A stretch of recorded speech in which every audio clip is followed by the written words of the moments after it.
Yo les aventuriers de la lecture, j'espère que vous allez bien, que le soleil brille, ça brille chez nous même s'il fait un peu froid, l'hiver est rentré mais il fait beau, on est content, on est samedi, c'est le week-end et donc je vous filme une vidéo. Pas en avance parce qu'elle est pour soit cet après-midi, soit demain, donc on verra. Donc on se retrouve aujourd'hui pour ce qui pourrait être la vidéo la plus joyeuse de ma chaîne, la mort dans les livres. Je vais vous présenter 5 livres qui traitent de la mort sur plusieurs types de livres, plusieurs catégories de livres. On va parler de la mort et puis on va faire avec, c'est comme ça. Comment est-ce que j'ai eu cette idée? C'est comme ça, c'était écrit dans mon carnet à idées, je me suis dit que j'allais traiter de ça aujourd'hui. Écoutez, on va passer un bon moment. Le premier livre, alors c'est un peu la porte ouverte à toutes les fenêtres, c'est simple, c'est voilà, c'est Harry Potter. Je vais pas chercher les livres, je vous les mets là. Donc Harry Potter, oui, vous connaissez, je vais pas vous faire l'histoire d'Harry Potter. Les différents tomes sont jalonnés de pas mal de morts. Dès le départ, de toute façon, on apprend que les parents d'Harry sont morts et puis au fur et à mesure, on a plusieurs défilés de morts comme ça dans l'histoire, des morts qui vont un peu nous chambouler, des morts qu'on va trouver un peu inutiles de les avoir fait mourir, mais bon, J.K. Rowling, voilà. Donc il y a beaucoup de morts dans Harry Potter, mais au-delà de tous ces morts qui vont jalonner un peu l'histoire de Harry Potter, il y a une théorie que j'ai beaucoup aimée qui est une vidéo de Fabien Olicard. Je vous mets là la miniature et puis je vous mettrai dans la barre d'infos le lien vers la vidéo, allez la voir, j'ai trouvé ça chouette. Et en fait c'est une théorie sur le deuil dans Harry Potter et comment est-ce que J.K. Rowling aurait fait son deuil au travers des tomes en fait d'Harry Potter. Ce truc est top, il est bien fait et pour moi ça marche. Pour moi je pense que cette théorie est validable, validée peut-être pas mais en tout cas qu'elle est validable et je vous invite à aller regarder parce que j'ai trouvé ça très intéressant la façon dont il l'a traité. Alors il le traite avec quelqu'un d'autre mais je vous laisse aller voir dans la vidéo et pour moi ça parle bien. Alors au-delà de ces morts qui apparaissent dans Harry Potter, et il y aurait aussi un effet bénéfique, c'est-à-dire que les jeunes qui liraient Harry Potter apprendraient à gérer la mort et les émotions autour de la mort. Et ça, j'avais déjà fait une vidéo là-dessus. Mais en dehors de ça, lui, cette vidéo et la théorie que Fabien développe en fait viendrait attester de la gestion du deuil de J.K. Rowling au travers de ses romans. Et ça, j'ai trouvé ça fort, cette double lecture comme ça des romans d'Harry Potter. Je vous invite à le voir, c'est top. En deuxième, on a Si je reste de Gay Forman. Donc on va suivre dans ce roman Mia qui a 17 ans, qui a une vie belle comme d'une belle adolescente en pleine fleur de l'âge et tout ça.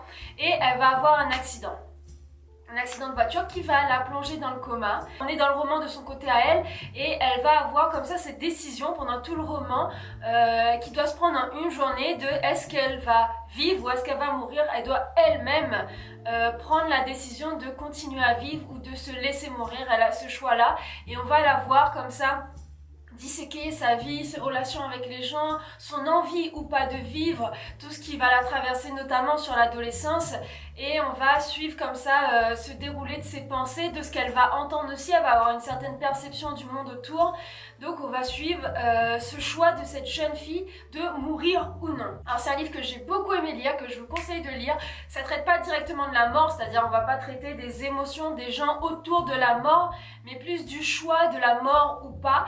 Et c'est intéressant ce point de vue, c'est intéressant, enfin c'est aussi émouvant. Il y a un film, si je crois, j'ai pas vu le film, je connais que le roman. En tout cas, ça traite de qu'est-ce qui est de l'idée de mourir et pourquoi est-ce qu'une jeune fille pourrait décider de mourir, de se laisser mourir et de ce choix-là de la vie ou la mort. Est-ce que c'est un choix, est-ce que c'en est pas et quel pouvoir on a à travers ça. Donc j'aime beaucoup cette thématique-là. En troisième, on a Le magasin des suicides de Jean Telet. Alors, la personne à qui j'ai passé ce livre, s'il te plaît, ramène-le. Fais chier quoi. J'ai acheté totalement au hasard, j'avais une carte cadeau, enfin je sais plus, c'était quand j'étais en études à Bordeaux en métropole, j'avais reçu une carte cadeau pour m'inciter à acheter des livres, donc j'ai acheté ça là, Jean Telet, sans connaître ce que c'était le magasin des suicides. Et c'est comme ça que je suis tombée amoureuse de l'écriture de Jean Telet, c'est comme ça que j'ai acheté d'autres livres de Jean Telet et que je suis traumatisée par certains livres de Jean Telet depuis. En tout cas, le magasin des suicides, c'est un tout petit livre et il est assez fin. Et on va suivre comme ça un jeune homme qui vit dans une famille particulière. Il vit avec des parents qui tiennent ce magasin des suicides. C'est des gens assez affables qui font en sorte que les gens puissent se suicider du mieux qu'il soit possible. Donc ils vont proposer des articles aux gens, les gens vont venir, souvent sont déprimés, souvent sont au bord de tout, et ils vont leur proposer comme ça les meilleures façons de mourir en fonction de ce que vivent les personnes. Et on a ce jeune homme là qui lui est plutôt, il tranche un peu avec cette famille là, il a cette espèce de lumière en lui, et chaque fois ses interventions vont un peu faire changer d'avis les gens, vont amener les gens plus du côté de la vie. Alors ses parents ne le renient pas, ne sont pas contre lui, mais en même temps il va amener un contrebalancier comme ça dans cette relation familiale. Il va y avoir comme ça ce décalage entre lui et ses parents, entre les gens qu'il y a tout autour d'eux aussi, qui sont souvent des gens très déprimés, qui ont envie de finir avec la vie, qui ont envie de se suicider, et lui qui est un peu l'extraterrestre en fait dans ce monde-là. Et on va voir comment est-ce qu'il va évoluer de tout petit jusqu'à adulte dans ce monde. Comment est-ce que le magasin des suicides va avoir un impact sur lui, mais aussi comment lui va avoir un impact sur le magasin des suicides. Et avec, je vous dis pas la suite parce que la femme a fait... Quoi? Je vous jure, c'était comme ça. Ça se lit hyper rapidement. Pareil, c'est comme si je reste, ça traite pas directement des émotions des personnes vis-à-vis de la mort, mais ça traite de la mort dans son ensemble, ça la rend un peu rigolote des fois parce que c'est un peu improbable ces discussions qu'il y a entre les gens qui fréquentent le magasin et les parents de ce jeune homme. C'est improbable, c'est tout bizarre. On se demande mais enfin, qu'est-ce que c'est que ce monde-là? Ses réactions lui face à ça aussi, avec les discussions avec ses parents, c'est what the fuck, mais j'ai trouvé ça décalé, drôle, en même temps un peu acide avec ce côté, ben ouais, enfin il y a des gens qui ont envie d'en finir avec la vie et puis comment les accompagner là-dedans, et un peu chelou quoi, donc franchement c'est vraiment ce qui m'a donné envie de continuer à lire du Gentelet, parce qu'il y a ce côté très... on est dans la réalité, quelque chose de très réel, voire un peu glauque, voire un peu dur de la réalité. Ce côté un peu loufoque, un peu extraterrestre, un peu ovni, et ce choc comme ça qui arrive à un certain moment, c'est du bonheur ce livre-là. Lisez-le, c'est un des meilleurs livres que j'ai lu jusqu'à présent, n'hésitez pas. Ensuite, dans genre un peu plus... oui, je sais pas pourquoi j'ai fait ça. PS I Love You. Ouais. Alors je crois que j'ai pas lu mais que j'ai vu le film, ou j'ai lu et j'ai... Non, j'ai lu. Pardon, j'ai lu, je l'ai relu plus tard parce que je me rappelais plus, et après j'ai vu le film. Le livre est meilleur que le film, hein, clairement, parce que vous pouvez laisser une part d'imagination qu'il n'y a pas dans le livre, dans le film, pardon. Donc PS I Love You, c'est écrit par Cécilia Ahern. Cécilia, c'est pas Cécilia, c'est Cécilia Ahern. Franchement, je suis pas très roman à l'eau de rose, roman d'amour et tout ça, mais Cécilia Ahern, penchez-vous parce que j'adore ces romans. Franchement, j'en ai plein de ces romans à elle que j'ai souvent acheté en brocante parce que c'est des trucs qui se vendent facilement. J'aime beaucoup sa façon d'écrire, les rebondissements qu'il y a dans ces histoires de romance. J'aime beaucoup, beaucoup. Et alors, PS I Love You, c'est la claque. Sérieusement, c'est-à-dire que on suit Holly, en fait, mariée à Greg, je sais plus comment ça s'appelle, Jerry, pardon, mariée à Jerry, donc Holly est mariée à Jerry, et Jerry va apprendre qu'il a une tumeur au cerveau et va mourir rapidement. Donc elle va devoir, elle va perdre son mari et va vivre comme ça un gouffre et va être anéantie par ce qui va se passer. Alors les émotions, Cécilia Ahern les décrit très bien, franchement ça fait mal, clairement ça fait mal. T'as envie de te rouler, t'as envie de trucs, c'est dur quoi. Et puis elle va comme ça perdre pied, s'enfermer, ne plus sortir, et ça va durer, et en fait on voit pas le bout. Sa famille, ses amis vont essayer de la sortir de cette torpeur, ils vont pas réussir jusqu'au jour où elle va recevoir une première lettre. Et en fait, elle va apprendre comme ça qu'elle va recevoir 10 lettres. 10 lettres de son mari. En fait, Jerry, avant de mourir, a écrit 10 lettres qui lui sont transmises en fait une par mois. Et elle va comme ça recevoir une lettre de Jerry par mois. Et au travers de ces lettres, en fait, ça va faire évoluer son deuil, cette relation à son mari, sa tristesse et cette façon de commencer à revoir un peu la vie en couleur. Franchement, même si je dis que le livre est meilleur que le film c'est sympa à regarder, il fait chialer, hein, sérieusement. C'est aussi simple que ça, il fait chialer. On va voir comment est-ce qu'elle va vivre son deuil et comment est-ce que le soutien de son mari après la mort est hyper important et ce qu'il va lui laisser, lui léguer va être déterminant en fait pour le reste de sa vie. C'est beau, c'est comme ça. On va voir comment est-ce que la mort va être un cataclysme, mais cette prévision de la mort chez son mari va lui permettre en fait de remonter la pente. C'est dur, ça fait pas semblant, en même temps les émotions sont belles, c'est Célia Ahern, écrit très bien les émotions. Et bon après, voilà, faut pas être dans le bad pour lire ce livre, je pense, pas du tout même. Mais je trouve que cette façon de traiter la mort et l'après la mort, justement les émotions des personnes durant la mort et après la mort et le phénomène de deuil est bien amené. Donc voilà, je vous invite à lire.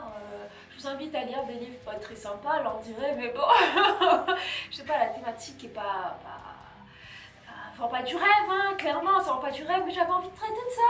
Voilà, c'est comme ça, il y a des jours où on fait comme on peut avec ce qu'on a. Donc voilà. Et le dernier livre dont je vais vous parler, et je crois que j'ai fait une vidéo dessus, j'ai fait une vidéo dessus.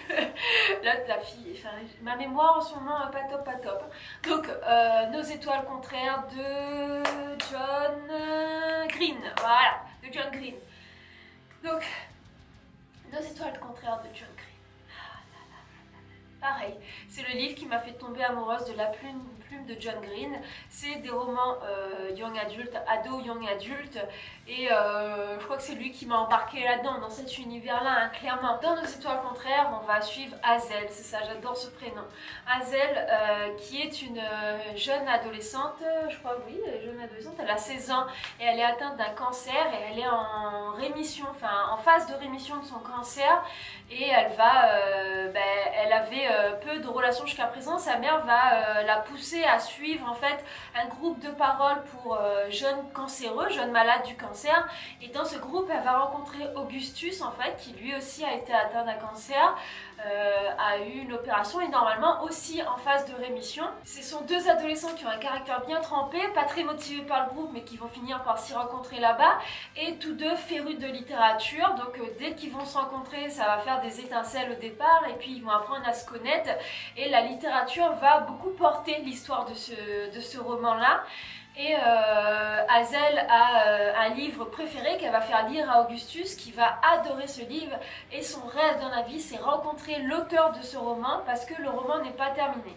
C'est-à-dire qu'il y a une chute dans le roman qui nous est décrit, qu'elle présente en fait, et elle n'est pas d'accord. Elle veut savoir qu'est-ce qui se passe après pour les personnages. Pour elle, ça ne peut pas être la fin, il y a quelque chose d'autre après la fin, sauf que l'auteur a annoncé qu'il ne donnerait jamais la fin, qu'il n'irait pas plus loin, qu'il n'écrirait plus jamais.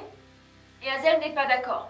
Cependant, pour pour rencontrer cet auteur-là, elle doit prendre l'avion. Elle habite aux États-Unis, je crois qu'elle doit aller en Europe, je ne sais plus dans quel pays, mais en tout cas, elle doit y aller. Et ça tombe mal, la maladie revient. Le cancer revient et elle rentre sous traitement. Et il n'est pas question sous son traitement de prendre l'avion. Cependant, elle se rend compte que ça va mal, que le cancer évolue, les pronostics sont pas top, et elle se dit mais est-ce que je dois arrêter mon rêve? Est-ce que je ne dois pas poursuivre mon rêve alors qu'il n'est pas sûr que je survive? Est-ce que je pourrais arrêter mon traitement le temps du départ et réaliser mon rêve et revenir et voir ce qui se passera, quitte à ce qu'il se passe quelque chose de dramatique soit pendant le voyage, soit à mon retour, mais qu'est-ce qui vaut la peine? Est-ce qu'il faut que je continue à me battre pour ce traitement en n'étant pas sûre, ou est-ce qu'il faut que je vive mon rêve en peu de temps et peut-être en fait diminuer mes chances? Et Augustus qui est à fond avec elle, qui veut absolument qu'elle réalise son rêve, et ils vont tomber amoureux, hein, voilà, je vous spoil pas là-dessus, va tout faire pour qu'elle puisse réaliser son rêve, jusqu'à ce que demander aussi l'aide de Wish ou un truc comme ça, vous savez, l'association américaine qui accompagne les jeunes malades à réaliser leurs rêves.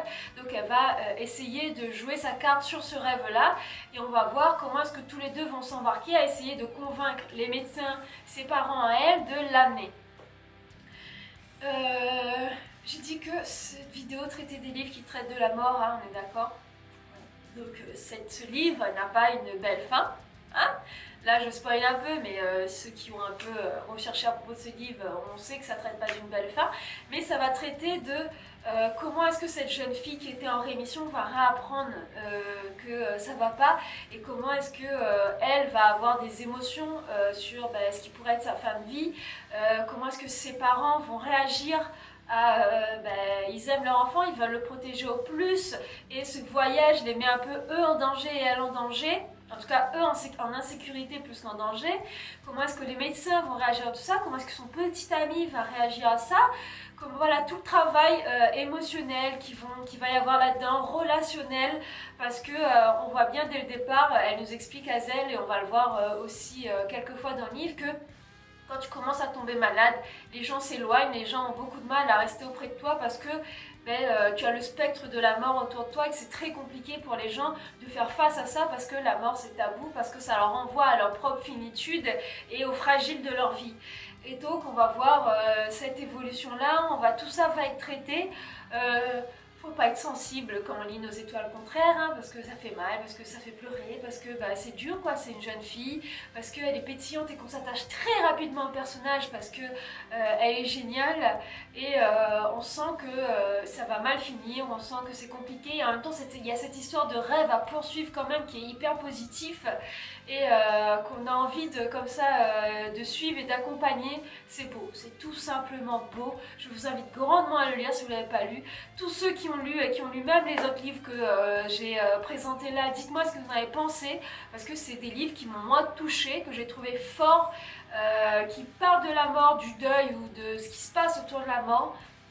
Voilà, et si vous avez d'autres livres comme ça qui sont poignants, qui touchent et qui en même temps apprennent, le but c'est pas juste de lire un truc pathos et de pleurer et puis voilà et d'être lessivé, c'est d'en apprendre et de se questionner, d'y réfléchir et de sortir de ce côté tabou en fait, et je trouve que Nos étoiles contraires le fait bien, de sortir de ce tabou. Je trouve ça top quoi, donc n'hésitez pas à me donner vous les livres que vous avez beaucoup aimé lire sur ce sujet. Si vous avez des idées d'autres sujets peut-être un peu moins pas glauques mais un peu moins durs, n'hésitez pas aussi à on prend, ne vous inquiétez pas. Voilà, et puis j'espère que cette vidéo vous a plu, ne vous a pas plombé, ne vous a pas fait pleurer. Non, je serais pas capable de vous faire pleurer quand même, vous avez vu. Voilà, donc j'espère que la vidéo vous a plu quand même, que le soleil brille quand même chez vous, et même s'il pleut, on peut être joyeux quand il pleut. Ah ciao, bye les amis!